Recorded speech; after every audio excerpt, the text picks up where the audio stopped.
In this video, I'll show you how to spin up a fully managed, production-ready Postgres database cluster in just a few seconds. I'll get started and click on Create and then Databases. First, I choose my database engine.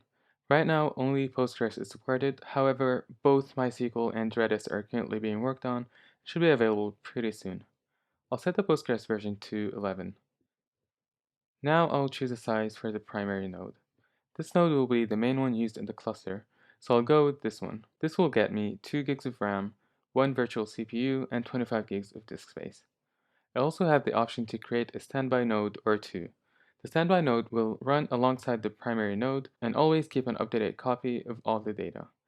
In case there is any kind of issue with the primary node, the standby node will instantly and seamlessly take over until the primary node recovers or is recycled.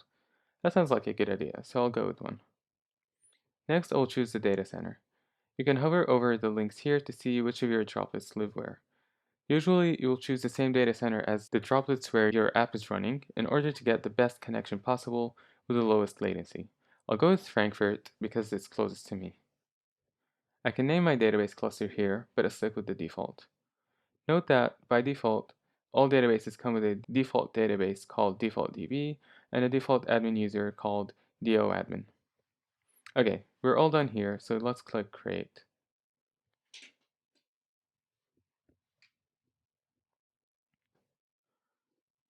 By default, the cluster will accept all connections as long as they provide the correct credentials, of course.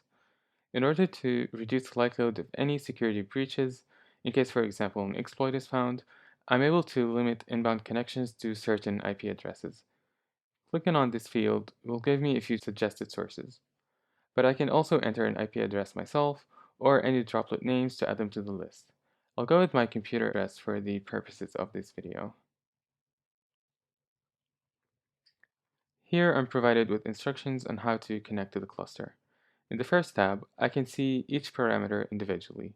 I've got the default username, password, host, port, database name, and SSL mode. SSL mode require will instruct the client to only connect to databases that present a certificate and disallow any insecure connections. This is very important because DigitalOcean managed databases do not support insecure, non-TLS connections. Note that SSL mode require will not validate the certificate, only make sure that one is presented and is used to encrypt the connection. If I wanted to validate the certificate and make sure it's trustworthy, I can download the cluster CA certificate here and use one of the two options, Verify CA or Verify Full. In the next tab, I can see the same credentials presented as a connection string. This connection string contains all the necessary details in a neat URL like so. This is very convenient to use and should be supported by most clients. Finally, I can see them as flags for Postgres' CLI commands.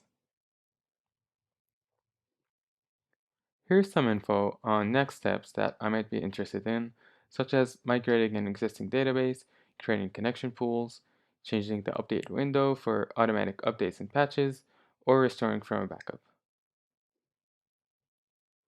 So in the overview page, I can see my cluster's total monthly cost, the list of allowed inbound sources, the maintenance window, and any read-only nodes. I've also got the connection details we talked about here in all the different formats. And I also have a few more resources for managed databases. Great! Now I've got a database up, so let's connect to it. I'm using TablePlus here, which is a client that I really like. I can enter the database connection details manually, or I can use the connection string, so I'll copy it and go back to TablePlus, create a new connection, and import from URL. You can see that TablePlus parsed the URL and filled in all the necessary fields, except SSL mode, which I'll set to required. I can test the connection, light screen, everything's working, let's connect to it.